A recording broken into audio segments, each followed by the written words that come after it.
Hey, it's Drew, and I've got some exciting news. My second book, Renegade Marketing, 12 Steps to Building Unbeatable B2B Brands, launches October 5th and is now available on Amazon for pre-order. Hint, hint.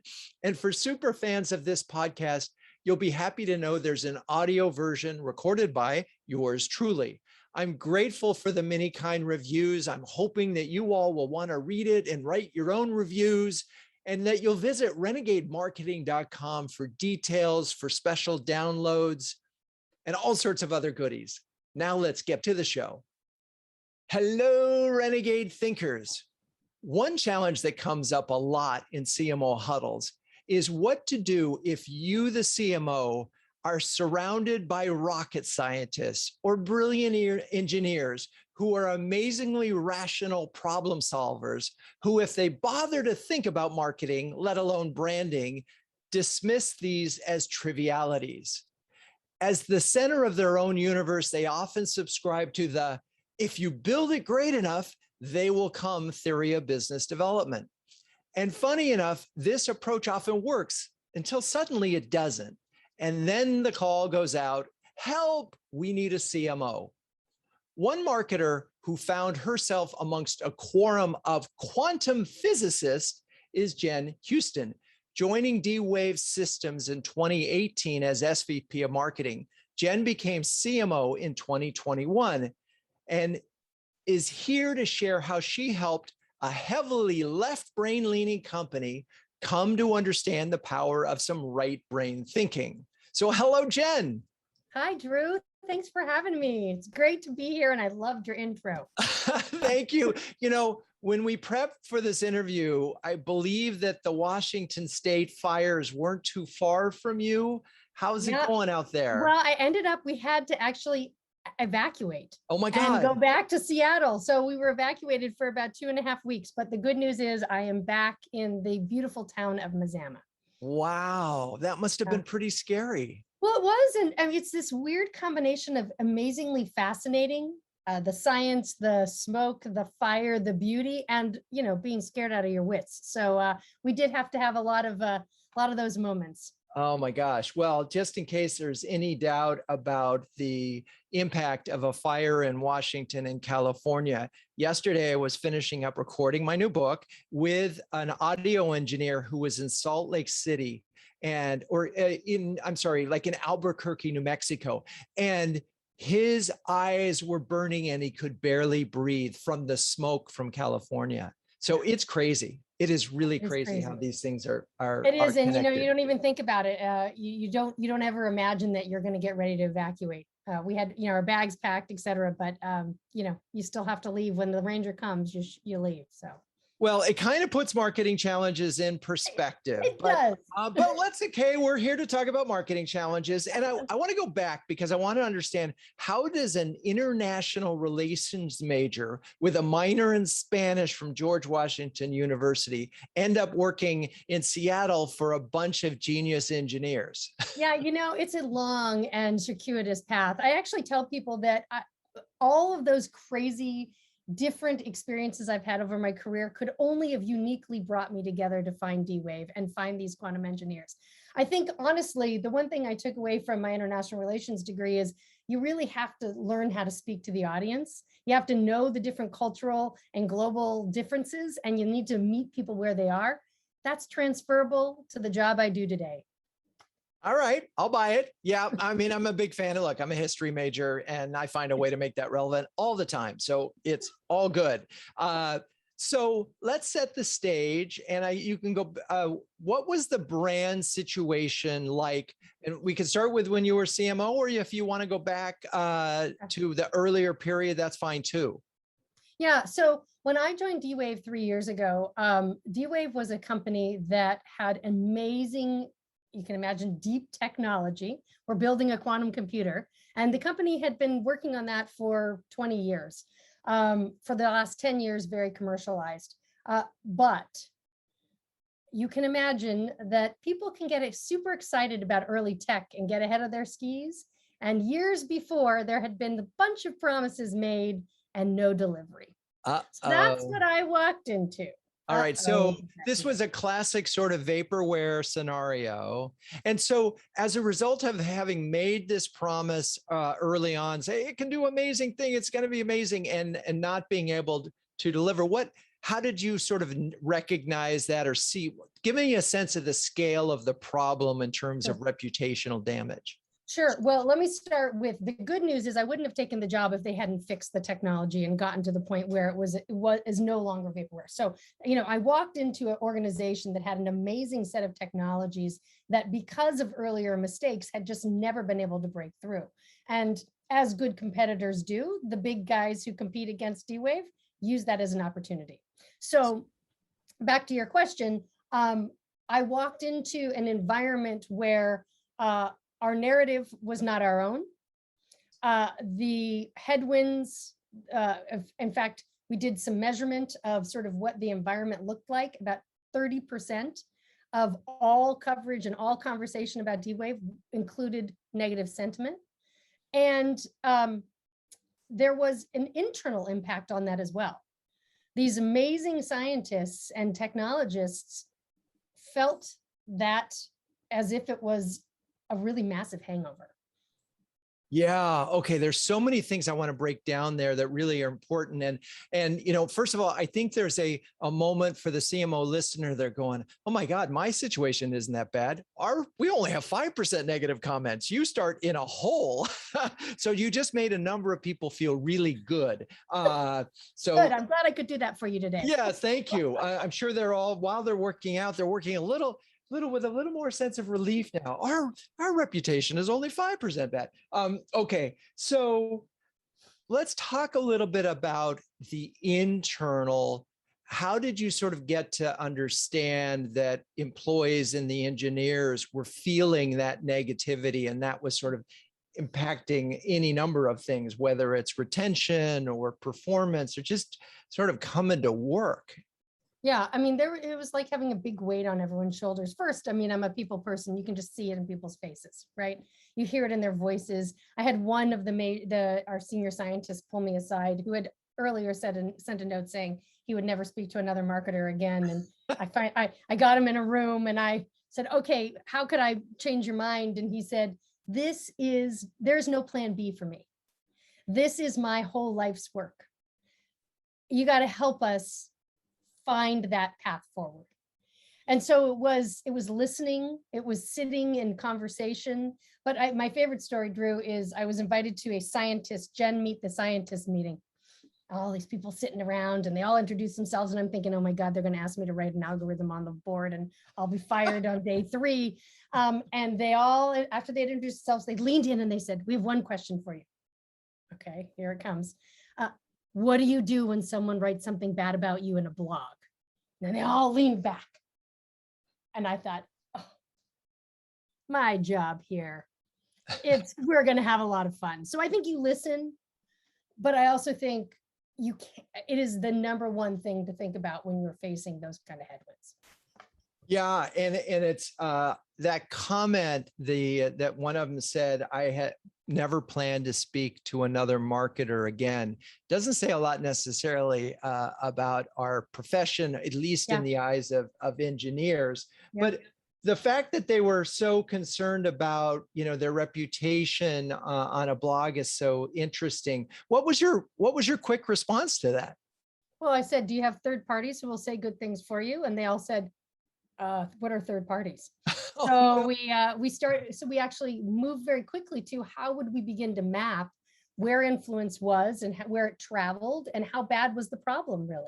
And I think that was part of it was understanding how bad the problem was. And mapping influence is an interesting topic. We've talked about influencer marketing, but just when you say mapping influence, be a little more specific in terms of how do you sort of look at that? Sure. There's a science to mapping influence. So it's identifying the key, and there's a lot of fascinating software out there that you can use, identify the key conversations, who those influencers are, who those brands are that are driving those conversations via association with those concepts, understanding that heat map of sorts, building that heat map, and then literally building programs that move from point A, when the heat map looks like this, to point B when the heat map associates the right words, right concepts with your brand versus the other brands. And are you doing all this work in-house? I did some of it with an agency. Okay. Yeah, but there's a lot of heavy lifting involved in a process. There's a lot like of heavy that. lifting. Yeah. I actually sort of did two things. I did sort of the qualitative and then I did the quantitative. And I actually then also dug into the really specific science influencers and did a lot of manual work on understanding where they were influencing, what channels they were using, and who they were influenced by. Yeah, I think it's really, I mean, I do think while you can outsource part of this, I think it is incumbent on the CMO, particularly when we're trying to get a reputation to recover. Yes. This is not something you can just turn over, because you really need to understand deeply, not only what matters in terms of this influence change, but also what your internal audience, what matters to them, right? Exactly. Because there might be some people they just dismiss. I don't care what he thinks, but this one I do care about, and that hurt. So what's interesting to me here is you kind of identified the quick win. I mean, not that you can change reputation overnight, but without necessarily, and we're going to talk about this in the next section about some of the brand promise changes you made. This was more of a tactical thing, right? I mean, you could do this quick. Okay. All right. Yep. We're going to take a quick break. And then when we come back, we're going to talk about sort of how you tackled this sort of the bigger brand notion and how you help folks start to understand what it is you all do relative to your big competitors. Okay. We'll be back. If you don't mind, I'd like to plug CMO Huddles for a second. Launched in 2020, CMO Huddles is an invitation. It's an invitation-only subscription service that brings together an elite group of CMOs to share, care, and dare each other to greatness. We just reached 75 subscribers. It's such an exciting time. One CMO described Huddles as timely conversations with smart peers in a trusted environment, while another called it a cross between an expert workshop and a therapy session.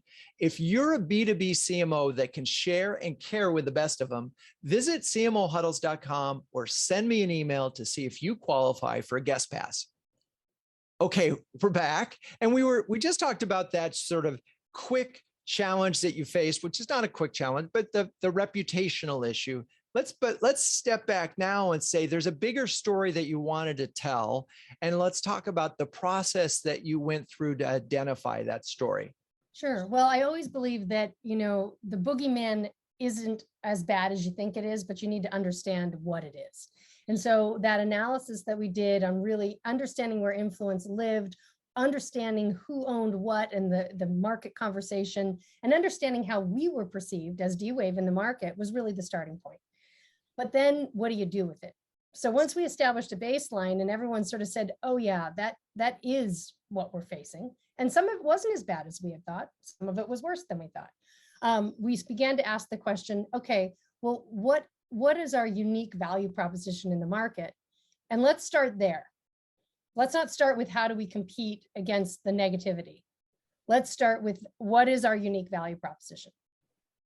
And so it's interesting because defining that problem that you're trying to solve obviously is one that often marketers do on their own, but really in this case, it's critical given the skepticism about marketing, given the pain that these folks, you had to get buy-in even on I'm imagining, you had to get buy-in on the definition of the problem. Is that correct? It's absolutely correct. And that's why that research was so important, because I was able to go back to the team and say, these are the problems that we're really solving. And this is the order. We have 15 problems. I'm making that up. We have a large number of problems. These are the 3 that we're going to go tackle right away.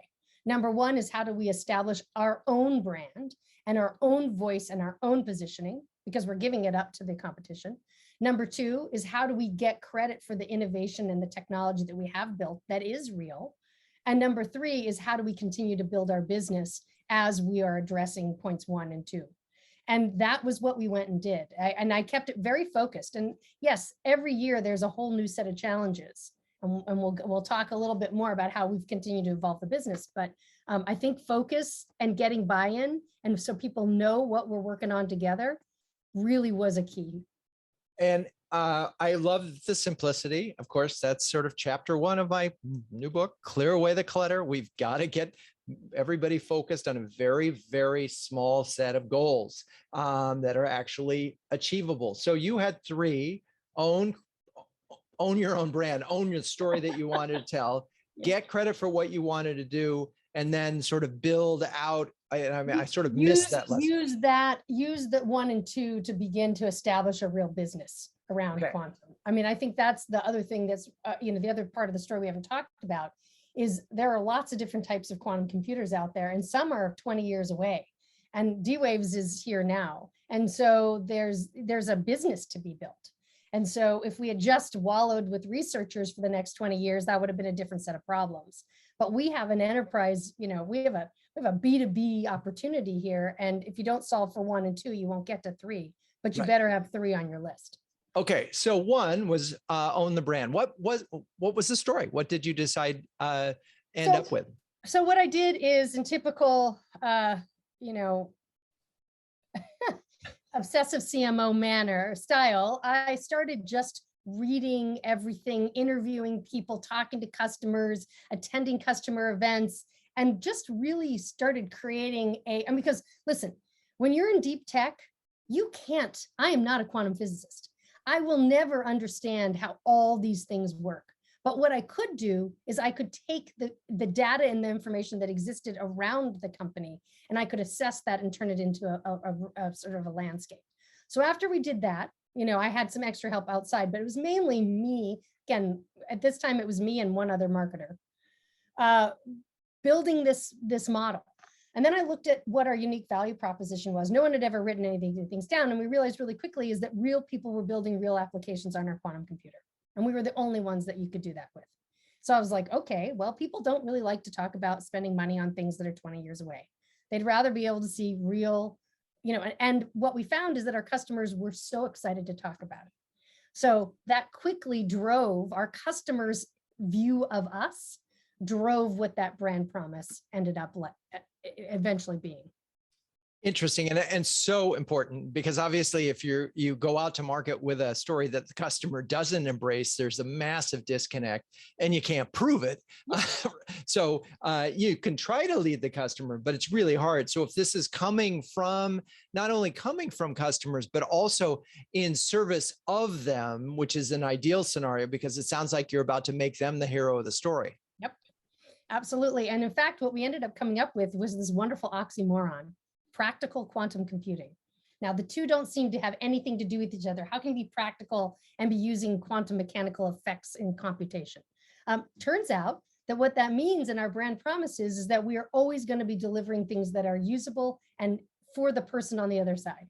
So if you're a data scientist or you're a CTO or you're a CMO and your business problem is that you need to make sure your offers are optimized around the globe, let's speak to you on those terms. Let's not talk to you about the way the quantum system works. Well, and I personally love the simplicity, 3 words: practical quantum computing. And I, based on our conversations with you, understand the oxymoronic nature of it because there is so much hype and so little real. I wonder how the engineers, the physicists, initially responded to this language and how you got them to warm up to it. So the first thing I heard was, well, the word practical is really sort of boring, isn't it? And I was like, yeah, but it shows that we deliver. If you actually look up the word practical, the definition of the word practical, it says of or by something that is actually delivered, actually real. And I was like, you're facing this old narrative where people don't think you're real. Let's be real. And so I had to debate and debate and debate and test and debate. And ultimately, practical quantum computing won. And so one of the things that I talk about in the book when you're looking for what we call a purpose-driven story statement is you have to understand where your brand is in the marketplace. And if D-Wave system isn't really known beyond much, having the language quantum computing in your purpose-driven, first of all, helps drive the category. And then there's that qualifier, right? What's qualifier? And you could have done forward thinking, cutting edge. You could have Yeah. done a cliche of, brilliant. You could have added any number of modifiers to it. But in some ways, by understating it, you kind of you sort of, in some ways, you really went after the industry, right? And punched him in the face. Yep. And in fact, the concept of practical quantum computing is being consumed by others. I hear people talking all the time about the need for practical quantum computing, and it just makes me grin. And so let's talk about that in terms of, I think you mentioned that it's Google and another company, IBM, are IBM, Google, Microsoft, yeah, little guys. little guys. You may have not heard of those people before. So in theory, if I hear practical, if I'm understanding it, you're essentially saying, that the marketplace is impractical. A little bit of extra hype out there. A little bit of extra hype.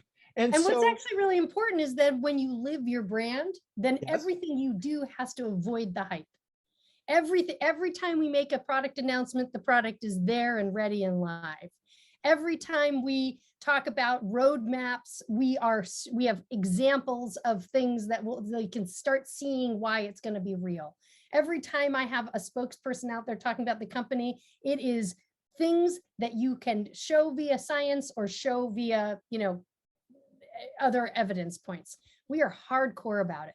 And frankly, for a Canadian company, every person there is the most practical people I've ever experienced. It's just a bunch of practical Canadians. It's I forgot that you were Canadian owned. Of course you're practical. I'm not, but I rep my Canadian colleagues. Yes, if ever there was a practical people, it would be Canadian. So yes, that would make it even speaks to your roots. It's funny, I have to tell a story, but I'm not going to name the 3-letter brand that I'm thinking of, but there was a moment where we were actually working on a launch of theirs for a software system many years ago. And they had basically took 4 different products, put them together, renamed it, and called it this amazing thing. But it wasn't integrated yet. But they launched it like it was real. And they actually somehow or other had a customer that was real too, which I always marveled at. How do you have something that isn't really real, but you have a customer that can already talk about the benefit? So being practical is really unusual in this space, isn't it? Yeah, in technology. I mean, very broadly, take quantum off the table. I've spent, the last 15 years of my career in technology, and it's really sort of refreshing to be able to work in a technology space that you're delivering upon what you say you're building. And that's just, I tell people I have the best job in the world. That's one of the reasons. Well, and I would have to say that in a lot of categories where a lot of brands are delivering, that would not be enough. Yeah. But in your case, in a category where it's primarily hype and promise and forward thinking, and 20 years from now, quantum mechanics and quantum physics are going to put every person on Mars, that kind of thing, right? Because when you just hear the word quantum, it's like, oh my God, we're 30 years ahead of ourselves already. So talk a little bit about how you made that promise real. I mean, I know you talked about it from a language choice, but other ways to make that promise real. Yeah, well, I also, so product marketing, product management, product delivery. I spend an inordinate and positive amount of time. In fact, later this afternoon, I'll spend 3 hours with one of the teams, understanding as much as possible the products, the timelines, what the value and benefits will be. And I bring customer feedback back to that group regularly. These are the kinds of things people are looking for. What can we do? So part of it really is that intersection between marketing and product and ensuring that that's a real tight fit. And so then when we do deliver things to the market, they're things that people have asked for, they're relevant, and they're ready. The second thing that I think is super important is how you show up, each individual. Are we over promising? Never.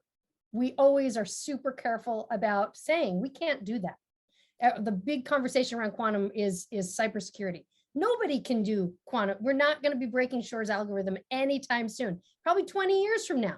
So don't tell people that that's why they should buy quantum and when fear factor. Small anecdote, we were doing a special event with some very senior quantum people in enterprises. And one of the guys said, I'm here today to understand how worried I should be about cybersecurity and the role of quantum. And by the time he left, he was like, you're the first people who have told me the truth. So don't underestimate the power of truth. The power of truth. I want to go back to one thing. Does product marketing report to you? Yes. Okay, that's really helpful. And then two, how does that sort of voice of customer feedback get synthesized so that there's a famous story where I think it was Dell asked the customers what they wanted. They all said they want a Linux laptop and then nobody bought it. Exactly. How do you make sure that this is, Yeah, well, I mean, there's a great term in technology, bright, shiny objects. I mean, I think you always have to deliver the bright, shiny object that is different than what the customer thought that they wanted or needed. So we're always on that path, right? And so that keeps us innovative. But I also think that sometimes it's the most simple. It's not about how do we build a whole new quantum computer? That's not the problem we're solving for. How do we make sure, I talk about, how do we make sure that there aren't 5 ninjas in the world who know how to use this baby? We need to make sure that millions and millions of people who aren't physicists learn how to use this. And so we're constantly asking questions to the customer about those things. They're behavioral questions. They're less, do you want a Linux laptop? Right. And I think that's the difference. Got it. Behavioral questions. All right, we're going to take a quick break. And then I want to come back and just talk a little bit about the David versus Goliath scenario that you're facing and how you're dealing with that. Okay, we'll be right back.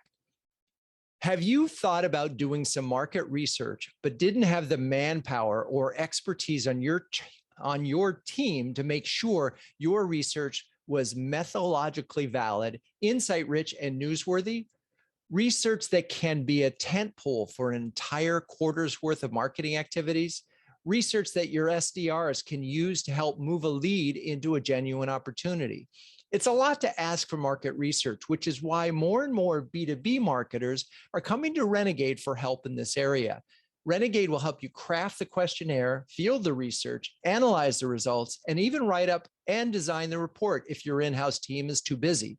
If you're a B2B CMO, even thinking about market research, do yourself a favor, visit renegade.com and set up a time for us to chat.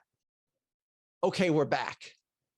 So you're competing with Google and IBM and Microsoft. Yeah. So let's just say that's kind of fun and some might be intimidated. What are your sort of, I mean, this is in the land of, you are just a speck of dust in their giant universe. Well, let me first say I've had the luxury of working with and competing against all of them in other parts of my life. I mean, you asked me the question, how does one get from international relations to here? You have to really, all these years in between, I've been learning the technology industry, either competing with or working with these major brands. And that's, I think, really a luxury. But that means I know their playbooks. And so you know that when you're the little guy or little gal, you never use the same playbook.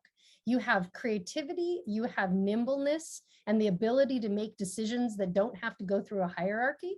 Those are the things that I use every single day. And if you go back to that brand promise, the combination of that practical quantum computing being our lead, our light that we follow, and the ability to move super quickly and to do things that would never make it through those hierarchies, we just have so much fun. Well, and having worked on some really big brands with 3 letters, I can tell you that, moving fast is not a strength. So speed, agility, creativity, but let's get specific. What kinds of things have you done? Yeah, absolutely. Well, when we go back to practical quantum computing, that means for us that there are applications that are being built today where people are using the quantum computer. So you asked a question earlier about sort of not just customer informed, but customer led. All of our storytelling starts, begins, and ends with customers. It's not the D-Wave story, it's the customer story. And so a very specific example is Volkswagen is a great customer of D-Waves. And Volkswagen early on started looking at traffic optimization. Before the system could do much, but they started looking at, in China, how many could you optimize the taxis in Beijing? The answer was yes, but you couldn't do 3,000 taxis. You could look at 150 taxis. Fast forward, that relationship continues today. And 18 months ago in Lisbon, they took buses and they quantum enabled buses at a big show. And the drivers who were very skeptical said, I've never been doing this for 30 years and my route was better than I could have ever imagined. So you build long-term relationships with customers, and those are the stories that make these crazy things like quantum computing real. And I think that is a way that we get to compete that is nobody else, they just don't have that cadre of deep customer voices. And you would think that IBM and Google could chart out their customer stories too. If they had any customers. Oh yeah, that practical thing again. Oh gosh. Yeah. So one of the things that and again, I'm thinking of the CMO who sort of getting to the end of their workout as they listen to this and they're saying, yeah, I'd love to feature my customers, but they don't want to talk. They don't want to share it. They see it as competitive advantage, or they're shy, or they just have a policy that that they can't do these things. How do you get them? Yeah, no, it's a really, I've faced this, obviously, just like you, the CMO listener, we all face this. I always think about what's the value proposition to either that human being that I'm talking with or the organization. In this case, the beauty of quantum computing is there's a lovely halo to attach to your organization. But there are other brands who really want to be leading edge, especially in this incredibly disruptive pandemic time when people are sort of thinking that people are moving back from innovation. These brands are leaning towards. And so I think understanding what that person who you're sitting and talking to, what their next promotion will be, and how do you help them by telling their story in a way that's safe for them, help them get that next promotion. How do you help that brand get that next space? And I spend a ton of time getting great press and getting great storytelling and getting brands in front of analysts. I open doors for my customers, and that's the key. Got it. Okay, so let's talk about metrics. Share what metrics were the ones that mattered and to you, and share sort of pre-post where we are right now and where we need to go. Yeah, well, I mean, when I started, the number one metric was perception and sort of negative sentiment. And so we established a baseline. I talked about sort of understanding the landscape. We established a heat map, and then we began to track that monthly. What's changing? What words are associated with our brand? Are we increasing the negative concepts? Are we decreasing the negative concepts? And so that 30% number that we both sort of, stood in fear with early, we're down to less than 3%. So in 3 years, we've been able to go from 30% to 3%. Now, are there still moments where there's negative sentiment? Of course, and we will continue to work on that. But I think that's really been, and I spent a lot of time, sifting through the data and not just looking at the hard numbers, but looking at the soft, what is the sentiment that is associated with us? What are and looking at our competitors as well, because you want to understand which beachheads you have a chance to potentially pull through for yourself. And how is that sentiment translated into leads, into sales, into pipeline, all those good things? Yeah. So I talk about my life cycle here at D-Wave as sort of a 3-year journey. Year one was the establishment of sort of our own positioning, our own brand, and taking head on these perceptions. Year two was really about understanding. Remember, we're creating a market. Quantum computing is a nascent market that is being created right now.